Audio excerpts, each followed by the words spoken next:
I love to paint. I love to cook. I have a different baking obsession every 6 months. I'm the luckiest man in the world. Right now we're very deep in a sourdough obsession that has taken over my life. Taylor Swift's dazzling new album era is already sparking major conversations, and not just among her fans. Reports suggest Britney Spears and Pamela Anderson weren't too impressed, hinting that some of Taylor's visuals might feel familiar. Adding fuel to the buzz, she showcased an extravagant jewelry spread worth nearly $1 million for her album shoot. Away from the spotlight, insiders claim Taylor enjoys quieter hobbies like baking sourdough and knitting. But what really caught attention was speculation around her new track Ruin the Friendship, which fans believe could reference Blake Lively. Meanwhile, Meghan Markle's Netflix project was overshadowed by Taylor's big reveal, and Swifties are convinced hidden Easter eggs point toward a future Super Bowl halftime show.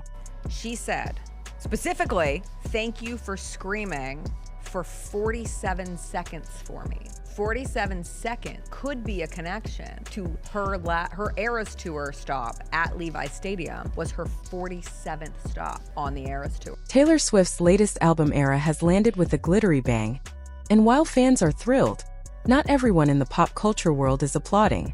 Two famous names, Britney Spears and Pamela Anderson, reportedly aren't too impressed, with both suggesting that Taylor's visuals feel a little too familiar. Britney, who set the standard for bedazzled stage costumes back in the day, allegedly feels like her influence is stamped all over Taylor's sparkly aesthetic this time around, and has half-joked that maybe she deserves a shout-out in the liner notes. Pamela, meanwhile, has raised eyebrows of her own.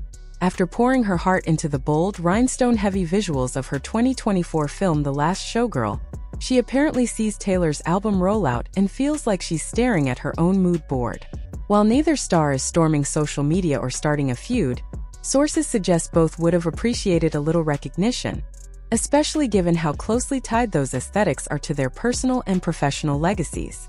Industry insiders are quick to point out that art often borrows, reimagines, and recycles, but they add that in cases this specific, even a small nod goes a long way. And since Taylor is the queen of Easter eggs and layered references, a quick wink at Britney and Pamela could have made this era even more iconic instead of sparking quiet side eyes. Just as the chatter about borrowed sparkle began to die down, Taylor dropped another dazzling reveal. The jewelry used in her album visuals is worth nearly $920,000. Yes, nearly $1 million in precious stones and gems, carefully styled for dramatic underwater shots and glitzy portraits. On her wrist alone, Taylor wore a $32,000 vintage bracelet stacked alongside a diamond bangle, and her ruby drop earrings, clocking in at 38.88 carats, could probably pay off a year of tuition at a private university. Her longtime jeweler, Lorraine Schwartz, pulled together sculptural earrings, pave cuffs, a striking pink pearl ring, and a sapphire and diamond bracelet for the shoot, creating a look that resembled a Vegas slot machine exploding in slow motion. Naturally, fans immediately noticed subtle nods to Travis Kelce tucked into the jewelry choices, because Taylor rarely misses an opportunity for a romantic Easter egg. She's been known to sneak in small tributes before, like the red keychain she wore strapped to her thigh at the Grammys, and this time the jewelry felt like a sparkling continuation of that theme. One surprising detail? Cartier, one of her favorite brands, was absent from the visuals despite her wearing their Panther necklace, valued at $22,500, just days earlier on Travis's podcast. Clearly, she's keeping the brand close, just saving it for moments outside the showgirl vibe. Away from the diamonds and stage lights, Taylor's offstage life couldn't be more different. Insiders describe her downtime as delightfully old-fashioned, almost cottagecore, with hobbies that sound pulled straight out of another century. When she isn't selling out stadiums or dripping in jewels, she bakes sourdough bread and sews small handmade items. According to friends, she jokes that her hobbies belong in the 1700s, but she embraces them wholeheartedly. Taylor has admitted she sticks to just 2 items when sewing: baby blankets and tiny purses. It's an endearing, almost quirky detail that feels worlds apart from her high glam persona. She even knitted a baby blanket for Patrick and Brittany Mahomes' daughter, gifting them with a thoughtful handmade present that carried just as much weight as any designer piece. Imagine walking into preschool with a purse made by Taylor Swift. It's the kind of detail that makes her seem even more relatable despite her global fame. The juxtaposition between her glittering public image and her wholesome private hobbies only adds to the mythology of her brand. She can command millions with a look, yet still chooses to spend quiet nights sewing and baking. Fans love that about her, and it feeds directly into the folklore-like narrative she has carefully cultivated throughout her career. From Britney and Pamela's quiet critiques to the nearly $1 million jewelry shoot to her unexpected old-world hobbies, Taylor's new era is already proving to be one of her most layered and talked about yet. It blends glamour, controversy, romance, and domestic charm into a storyline only she could pull off. And if history has shown us anything, it's that Taylor knows exactly how to spin attention, whether praise or criticism, into fuel for her ever-growing legend. Yeah, I like to sew. Yep. I specialize, as you know, in children's purses and baby blankets. I make two things, and that's I it. know that very well. Very good at these two things. I love to paint. I love to cook. Word is, Taylor has developed quite the obsession with baking sourdough bread, and lately she's been experimenting with funfetti-style loaves. Sources say she's even working on a colorful sprinkle-filled version for Jason Kelce's daughters, who absolutely love anything rainbow. The playful twist has fans joking it's like something from a unicorn's dream diary. Friends close to her reveal she happily shares her bread creations, almost like Oprah giving out gifts. Except instead of cars, everyone gets fresh sourdough. It's her cozy, quirky way of showing love while indulging in a surprisingly wholesome new hobby. I love to paint. I love to cook. I have a different baking obsession every 6 months. I'm the luckiest man in the world.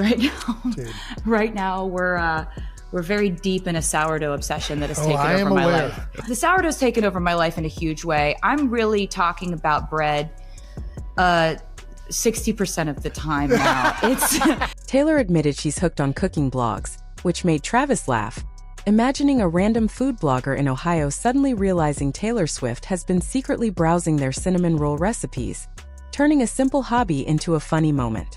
Right now, it would be my cinnamon swirl sourdough. Cinnamon swirl sourdough? Rumor has it Taylor's cinnamon rolls are amazing, but what really stands out are her homemade Pop-Tarts.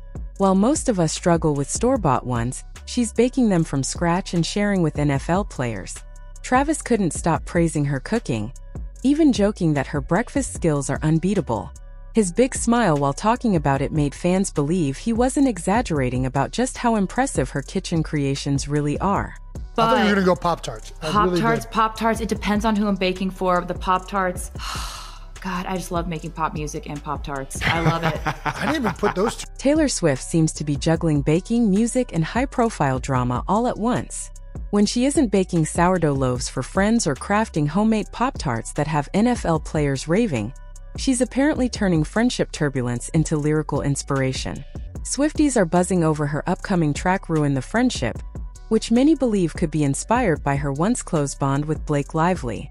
The two were inseparable during the Rhode Island mansion days, but insiders suggest their friendship took a turn during Blake's involvement in a tense legal dispute tied to the film It Ends With Us.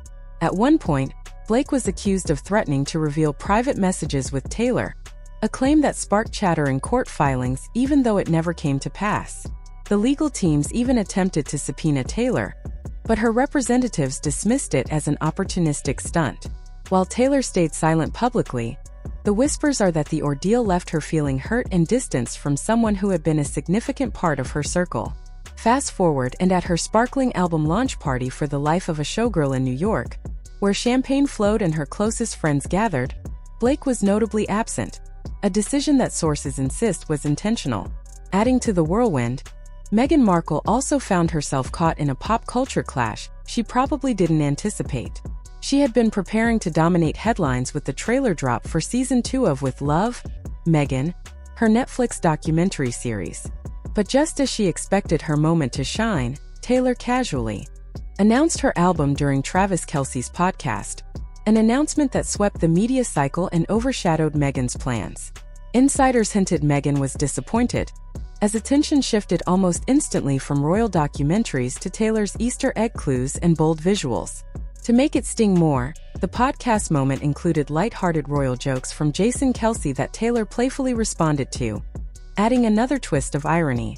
Meanwhile, Swifties began decoding the possibility of her next major move, hints that she could be preparing to headline the Super Bowl halftime show. During the podcast, Taylor dropped the number 47 in two separate contexts, joking about touring across 47,000 countries and teasing Jason about cheering for 47 seconds, which fans are convinced is no coincidence. In typical Taylor fashion, they believe these breadcrumbs could point to something monumental, with the halftime stage being the ultimate prize. Whether it's navigating complicated friendships, sparking speculation about the biggest performance in the world, or baking bread that looks straight out of a fairy tale, Taylor's every move seems to ripple through pop culture with magnetic force, leaving fans analyzing, decoding, and debating what's next. She said, specifically, thank you for screaming for 47 seconds for me. 47 seconds could be a connection to her Eras Tour stop at Levi's Stadium was her 47th stop on the Eras Tour. Fans are convinced Taylor Swift is dropping clues about the Super Bowl. They point out that the 47th stop on her Eras Tour was Levi's Stadium, the very place hosting the next big game, and Swifties don't buy into coincidences. Then there's her recent obsession with sourdough bread, which feels a little too on the nose when the 49ers mascot is Sourdough Sam. Add in the fact that this year marks Super Bowl 60, and suddenly the math lines up perfectly. 47 plus her lucky number 13 equals 60. Whether it's playful hints or pure chance, fans believe Taylor might be signaling something major ahead. Subscribe my channel for more videos. Thanks for watching.